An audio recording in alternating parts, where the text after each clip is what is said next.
예수님의 공생의 그 초창기에 주로 갈릴리 호수 북쪽 전인 가버나움에서 주로 활동하셨던 것으로 보입니다. 오늘 설교 본문인 마가복음 1장 21절 또 28절에 이르게 나오는 이야기도 그 활동 가운데 하나였습니다. 예수님께서 안식일이 되었고 그리고 가버나움 회당에 들어가셨습니다. 유대인들은 회당에 정기적으로 모여서 성경을 읽고 그 성경에 관한 설명을 들었습니다. 남자 성인이라면 그 성경 본문에 대한 자기의 생각을 사람들 앞에서 발표할 권리가 있었다고 합니다. 본문 21절에 따르면 예수께서 회당에서 사람들에게 말씀을 가르치셨습니다. 다른 말로 표현하면 설교를 하신 것이죠. 그걸 들은 사람들의 반응이 22절에 나오고 있습니다. 무 사람이 그의 교훈에 놀라니 이는 그가 가르치시는 것이 권위 있는 자와 같고 서기관과 같지 아니함일러라. 사람들이 예수님의 교훈에 놀랐다고 합니다. 예수님의 설교 말씀에 놀랐다고 하는 것이죠. 지금까지 들어본 설교 말씀과는 좀 다른 설교였다는 것입니다. 어쨌든 그들의 마음속에 예수님의 설교가 굉장히 신선했음을 볼 수가 있습니다. 우리말 성경의 교훈으로 번역된 그리스어는 디다케입니다. 영어의 teaching에 해당하는 것입니다. 가르침에 해당하는 것이죠. 회중들이 예수님의 가르침에 놀란 이유가 있습니다. 그 가르침이 서기관과 달리 권위가 있었다는 것이죠. 예수님의 권위가 타의 추종을 불허할 정도로 배타적이라고 하는 뜻입니다. 사실 가르치는 자격증으로만 말하면 서기관의 권위가 훨씬 더 높았습니다. 서기관이라고 하면 그들은 유대교 신학 전문가들이고 예수님은 평범한 신분을 가지고 있는 일개 목수에 불과했습니다. 오늘날 신학대학교 교수와 평신도 노동자가 성경을 읽고 가르친다고 하면 누구에게 더 권위가 있는지 여러분 분명히 알 수 있지 않겠습니까? 그런데 오늘 성경 말씀은 예수님의 손을 들어주고 있습니다. 그 사실을 생생하게 전달하려고 23절부터 아주 특별한 사건을 기록해 주고 있습니다. 회당에 더러운 귀신 들린 사람이 있었다고 합니다. 더러운 귀신이라고 하는 표현이 26절과 27절에도 반복해서 기록되어지고 있는데 더러운 귀신의 그리스어는 퓨뉴마 아카다르톤입니다. 영어 성경에서는 이를 unclean spirit이라고 번역하는데 깨끗하지 않은 영이라는 것이죠. 깨끗하지 않은 영. 데빌이라고 또 사탄이라고 그리고 고스트라고 그렇게 번역하지 않았습니다. 루터 성경은 운자우르보로 가이스트라고 번역을 했어요. 이는 우리말로 정확하게 번역하면 깨끗이 못한 영, 깨끗이 못한 정신입니다. 그러니까 여기서 더러운 귀신은 깨끗하지 못한 정신, 그러니까 더러운 영이 그 안에 들어가는 것이죠. 23절을 다시 정리해 보겠습니다. 깨끗하지 못한 영에 사로잡힌 한 사람이 회당에서 고함을 치고 있었다. 이 사람이 누굴까요? 성경 본문은 그에 관해서 아무런 설명을 해주고 있지 않습니다. 단지 깨끗하지 못한 영에 사로잡힌 사람이니까 정신병원에서 임상치료를 받아야 할 사람이라고 하는 사실은 분명한 것 같습니다. 자기 스스로 자기의 생각과 자기의 행동을 제어할 수 없는 사람이죠. 오늘날에도 마찬가지입니다. 분노 조절을 하지 못하는 그러한 병증, 그것을 이제 병증이라고 이야기하는데 분노 조절 장애를 앓는 사람들이 우리 가운데 너무 많이 있습니다.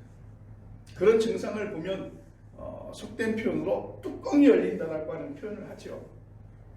병적으로 자학하는 사람도 많고 뻔뻔한 거짓말과 모함도 비슷한 현상이 아닐까 생각이 되어집니다. 고대인들은 정신병 현상을 모두 악하고 더러운 병에 지배받는 것으로 그렇게 말하고 그렇게 생각했습니다. 그런데 사실은 정상이라고 하는 사람들에게도 우리 비교적 다 정상이지 않습니까? 우리는 이렇게 더러운 영에 사로잡힌, 그러니까 정신병하고는 전혀 관계없는 사람이라고 생각하지만 간간히 우리의 심성에서 이러한 비슷한 현상을 찾아볼 수 있다는 것입니다. 정신과 치료를 받아야 할 사람과 그렇지 않은 사람의 경계선이 그렇게 명확하지가 않다는 것입니다.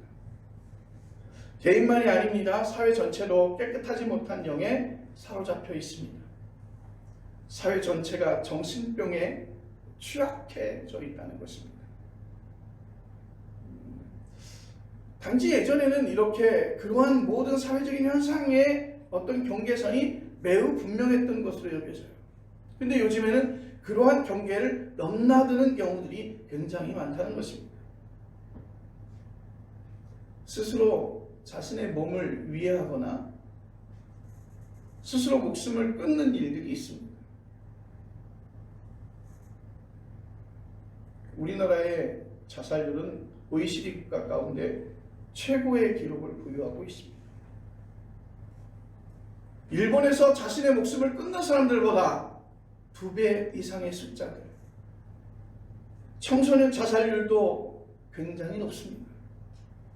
그리고 노인 빈곤율과 노인 자살률이 특히 높은 그런 현상들이 지금 우리가 살고 있는 지금 이 땅에서 벌어지고 있는 일들입니다. 우리나라 국방력은 세계 5위라고 합니다. 여러분, 그 국방비를 조금만 줄여서라도 우리가 이러한 사회 현상 속에서 치료받을 수 있는 그러한 여건으로 우리가 활용할 수 있다면 굉장히 좋은 일 같습니다. 그런 문제들이, 사회적인 문제들이 조금 좋아질 것입니다. 여러분 다 알지만 그렇게 하지 못하고 있습니다. 여러분, 요즘 값이 내려가고 있다고는 하지만 수도권에서 잘 나간다고 하는 아파트 값을 보면 강릉에 살고 있는 우리들이 생각하기에는 굉장히 납득하기 어려운 가격입니다. 강릉에서 제법 좋은 아파트, 그러면 4억에서 한 6억 정도면 되죠. 그런데 여러분, 서울에서 아파트 가격은요 천정부지로 가격이 올라가고 있어요. 어떻게 살아갈까? 웬만한 아파트가 40억씩 해요.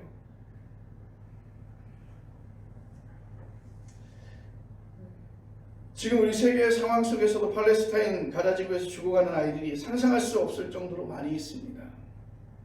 이런 문제를 유엔을 비롯한 국제사회가 해결하지 못하고 있는 것이죠. 눈치 보느라 자국의 이익을 따지고 세계의 어떤 정황들을 보니라 그렇게 하지 못하는 것이겠죠. 기후위기라고 하는 말은 오래전부터 하면서도 무한 성장을 향한 열망은 전혀 줄지 않습니다. 이렇게 살면 안 된다는 것을 알면서도 거기에서 벗어나지 못하는 걸 보면 오늘 성경에서 기록되어져 있는 더러운 영에 사로잡혀서 고함을 지르고 있는 자와 과연 지금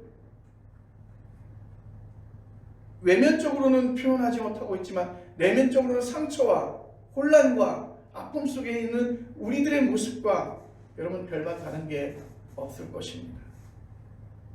다시 돌아갑니다. 지금 회당에서 소리 지르는 이 사람을 다시 보겠습니다.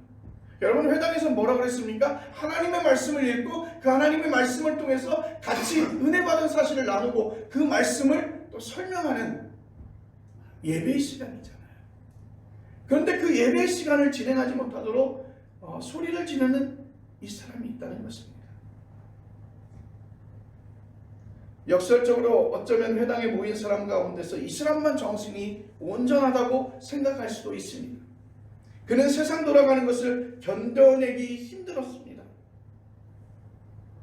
그래서 그는 이렇게 소리 지르고 있는 것 아닐까요? 유대는 오랫동안 로마의 지배를 받았습니다. 예루살렘 성전은 종교 권력자들의 손에 쥐락펴락합니다. 유대교의 신학자들인 서기관들의 설교는 그들에게 영향력을 미치고 있는 그 사람들의 비위를 맞추기에 급급합니다. 바리새인들은 율법을 무기로 많은 사람들을 지배하거나 아니면 그들에게 어른 행세를 하고 그들을 죄악시 여깁니다.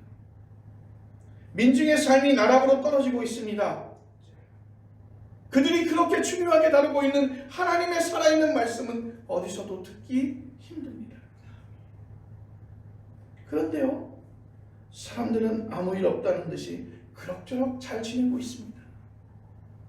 이런 상황을 그는 견딜 수 없었는지도 모릅니다. 시간이 있을 때마다 회당에 나와서 사람들에게 고함을 지릅니다. 아마 그의 고함 소리가 이렇게 살면 안 된다고, 여러분 이렇게 위기의 상황 속에서 여러분 그렇게 그럭저럭 살아가는 것이 안 된다고 그렇게 이야기하며 그들에게 정신 차리라고 이야기하는 것 아닐까요? 사실은 예수께서도 귀신 들렸다는 말을 종종 들었습니다. 마가복음 3장 21절로 22절에 따르면 예수의 친족들은 예수를 보고 그렇게 말했습니다. 예수가 미쳤다. 그런 소문을 들었어요. 예수가 미쳤다. 그래서 그 소문을 듣고 그 친족들은 예수를 붙들려고 몰려 나왔고, 예루살렘에 내려온 서기관들은 예수가 귀신의 왕인 바알세불에 사로잡혔다고 비난했습니다. 여러분, 이런 정황을 보면 그렇게 소리를 지른 사람의 표현과 오늘 예수님께서 이렇게 미친 사람으로 사람들에게 이야기를 들었던 것은 도대체 누가 미친 사람이고 누가 정신을 차려야 될 사람인가? 여러분, 구분이 가지 않습니다. 회당에서 소리를 지르는 이 사람이 어떤 이유로 깨끗하지 못한 영에 사로잡혔다는 말을 듣게 되었는지 우리는 명확히 알 수는 없습니다. 앞에서 짚었듯이 자기 정신을 차리고 살기에는 세상이 너무 망가졌을 수도 있고 그 사람의 멘탈에 실제로 문제가 있을 수도 있습니다. 어쨌든 당시 사람들이 보기에 그는 매우 지극히 정상적인 사람은 아니었습니다. 본문 24절에 예수님께서 몇 마디 말을 그와 나누고 있습니다. 우리가 당신과 무슨 상관이 있습니까? 왜 우리를 없애시려 합니까? 당신이야말로 하나님의 거룩한 자라는 사실을 나는 알고 있습니다. 여러분, 정신이 온전하지 못한 사람이 오늘 예수님 앞에서 그렇게 말합니다. 우리가 당신과 무슨 상관이 있습니까?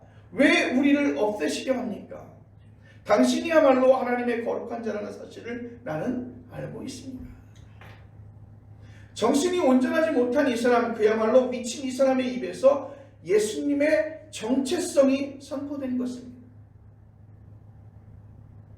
마치 니체가 즐거운 학문에서 미친 사람의 입을 통해서 신은 죽었다, 당신들이 신을 죽였다라고 외친 것처럼 지금 한국교회에 하나님은 살아있었을까? 하나님은 살아계실까? 혹시 교회와 그리스도인들의 행태가 하나님을 부정하는 것은 아닐까? 여러분, 지금 우리 한국 사회에서 일어나는 여러 가지 일들을 보십시오. 상식적이지 않습니다. 우리가 살고 있는 이 땅에서, 정말 조그만 이 땅에서, 조그만 이 지역에서 우리는 서로 반목하고 있습니다. 그리고 일어나지 말아야 될 일들이 우리 주변에서 정말 서슴지 않고 일어나고 있습니다. 어떤 사람은 예수의 이름으로 선동하고 있습니다. 바르지 못한 신학관을 가지고, 또한 목사라고 하는 그런 이름을 가지고 그렇게 이야기하는 사람들도 있습니다.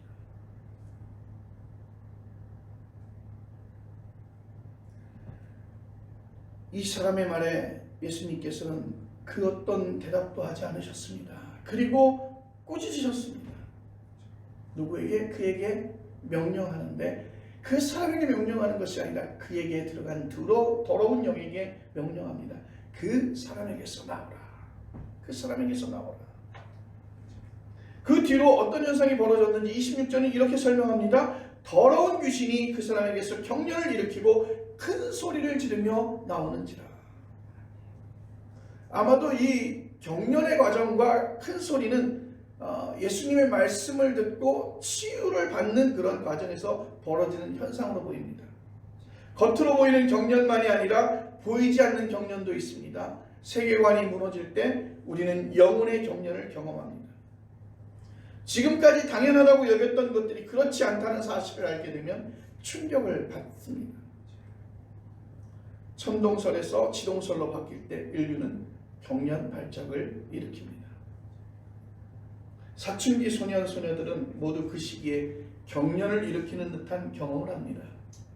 종교 경험도 사실은 그 경련을 수반하고 있습니다. 하나님이 지금까지 자기가 생각했던 그런 존재가 아니라는 사실을 알게 되면 신앙의 근본이 흔들리는 충격을 받습니다. 그런 충격이 두렵기에 사람들은 신앙의 근본에 대해서 진지하게 생각하지 않으려 하는지도 모릅니다. 그래서 단순히 교회 생활하는데, 단순히 교회에 와서 종교 활동을 하는데 만족하고 있는지도 모릅니다. 그렇게 신앙생활을 하는 게 그들은 평온하다고 생각합니다. 예수님 당시에 바리새인들도 그러지 않았습니까? 우리는 단지 명확하게 율법에서 말하는 것을 지키기만 하면 된다고 생각했어요.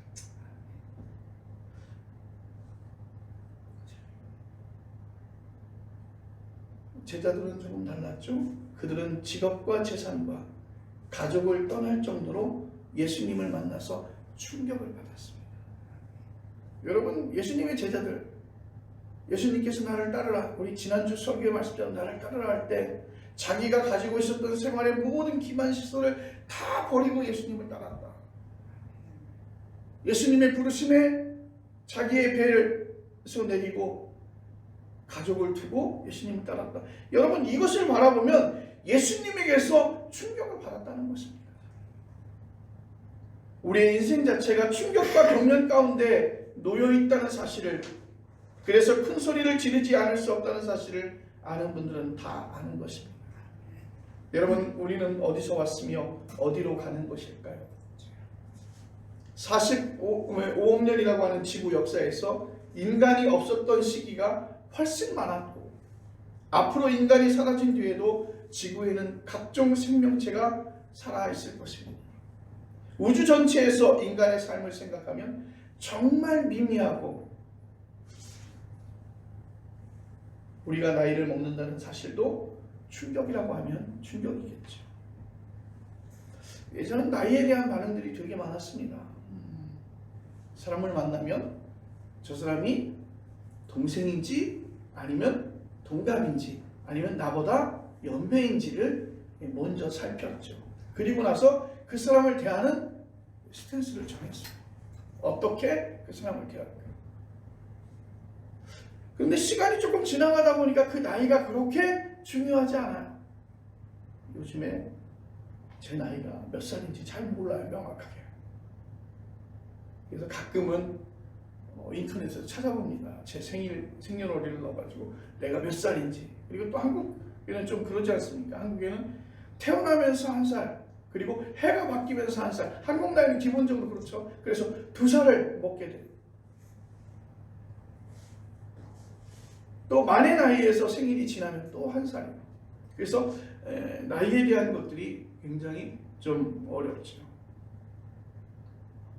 자, 정신이 온전하지 못했던 이 사람에게서 벌어진 현상을 본 사람들은 매우 놀랐습니다. 그들의 반응을 27절이 이렇게 전합니다. 우리 27절 다 같이 한번 읽어보겠습니다.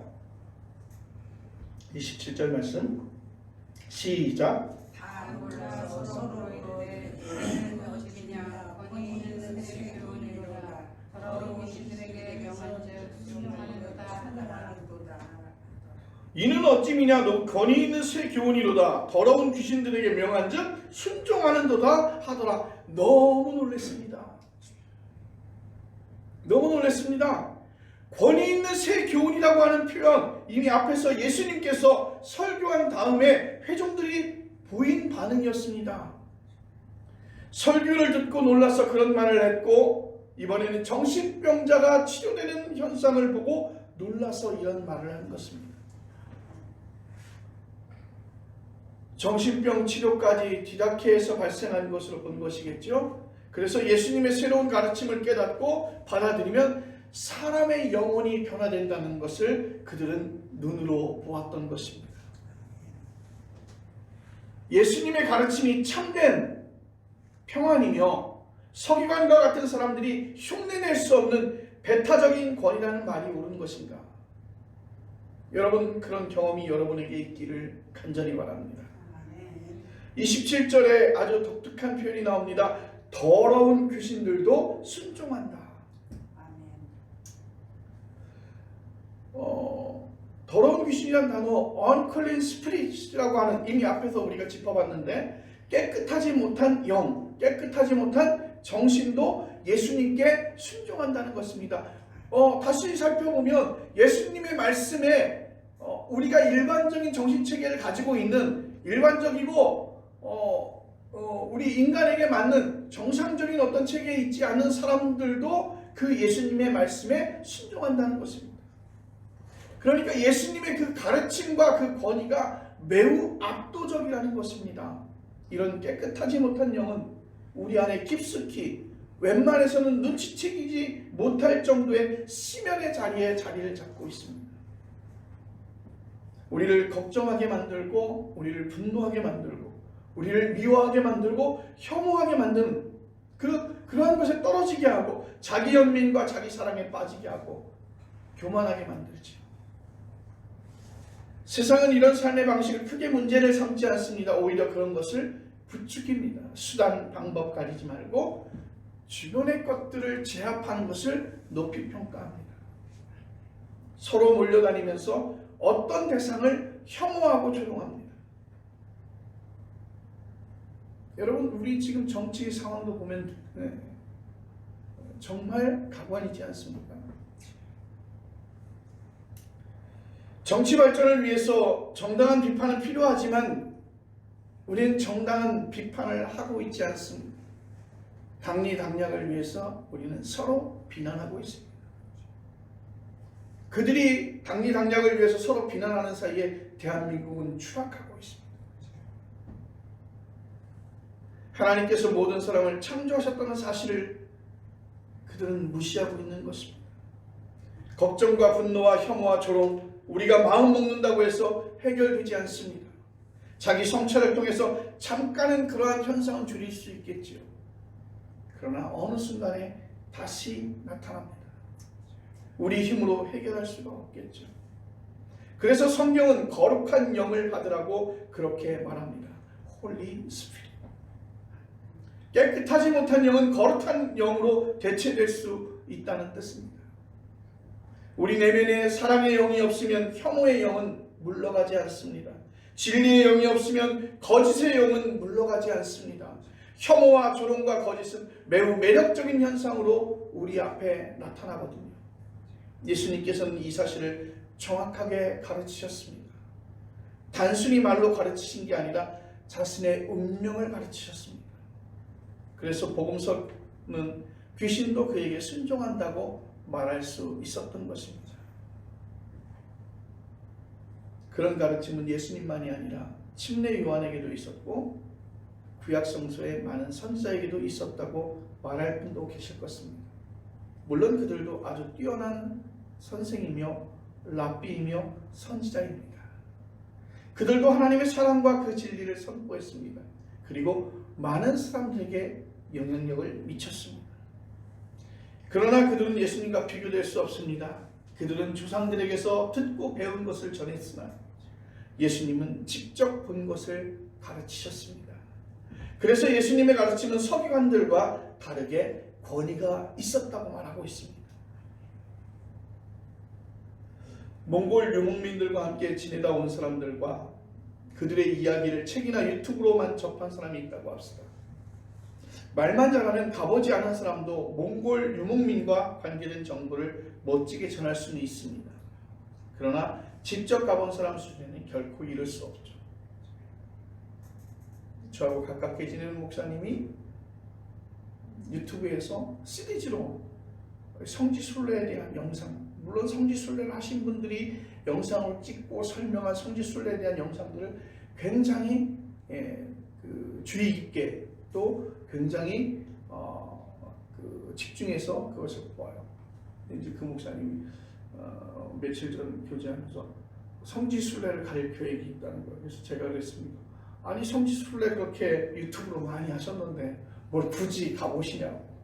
힘들게 돈을 들여고 가보시겠냐고. 여러분, 우리가 이렇게 미디어로 보는 것과 실제로 내가 그 장소에 가서 실제로 경험하는 것은 다르죠. 저는 야구장 가는 거 싫어합니다. 축구장 가는 거 싫어합니다. TV에서 캐스터들이, 아나운서가 또 해설가가 설명해주고 공이 가는 곳마다 주의 깊게 카메라가 이렇게 보여주고 있는데, 그 현장에 가면 티켓팅도 해야 되죠. 불편한 자리에 앉아 있어야 되죠. 자외선 앞에서도 우리가 노출되어야 되죠. 바람 앞에서도 노출되어야 되죠. 저는 별로 그렇게 좋아하지 않는데 그 현장을 찾는 사람들은 그래요.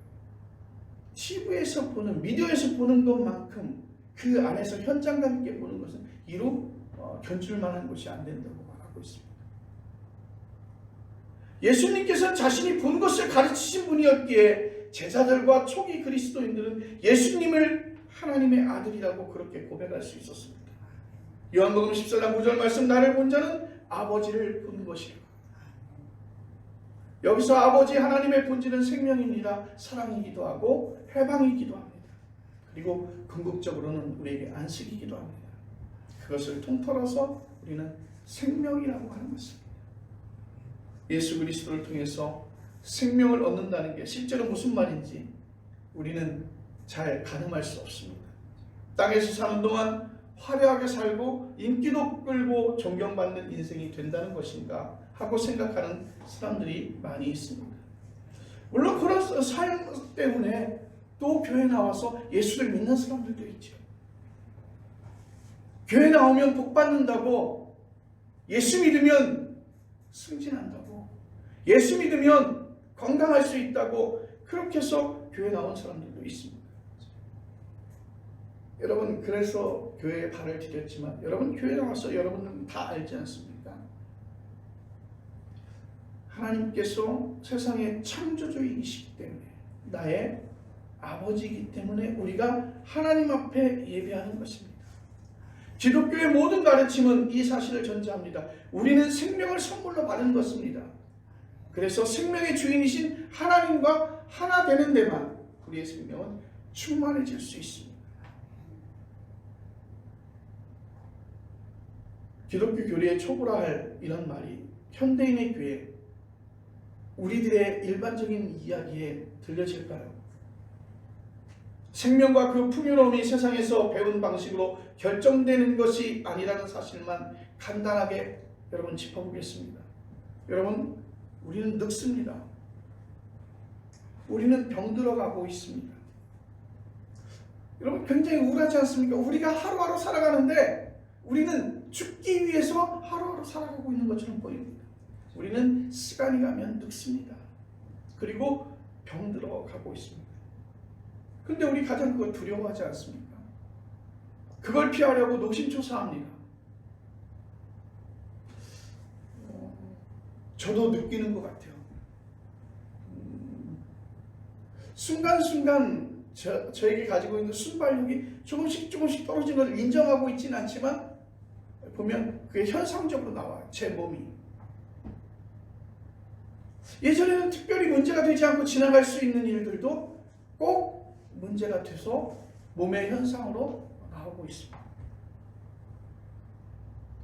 나이가 들면 잃는 것이 있겠으나 얻는 것 여전히 많이 우리에게 있습니다. 이전에 어린 시절 소풍을 가게 되면 빠짐없이 하는 게 있습니다. 보물찾기 시간이 그렇게 기다려져요. 우리가 김밥이나 도시락을 먹고 있는 사이에 선생님들이 그 소풍간 지역에다가 이렇게 보물이 적혀져 있는 쪽지를 갖다 이렇게 숨겨놓습니다. 그 선물이 그렇게 큰 선물도 아니에요. 그런데 기대가 돼요.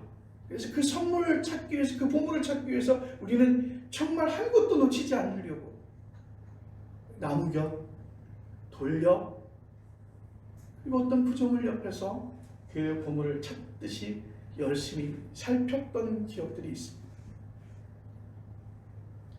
하나님의 창조 능력을 소풍 가서 보물 찾듯이 살피고 구하면서 살아가는 사람은 매 순간 아찔할 정도로 그 풍요로움을 경험하게 될 줄로 믿습니다. 그 엄청난 사실을 자신의 말과 행위와 운명 안에서 증명하신 이가 바로 예수 그리스도이신 줄로 믿습니다. 생명 구원에서 그의 권위는 그 어떤 사람이나 사상과 비교 불가이고 배타적입니다. 이런 의미에서 예수님은 나에게, 여러분에게 그리스도이시고, 역설적이게도 오늘 이 미친 사람의 입을 통해서 선포된 하나님의 거룩한 자이심을 여러분 기억하시기를 간절히 바랍니다. 기도하겠습니다.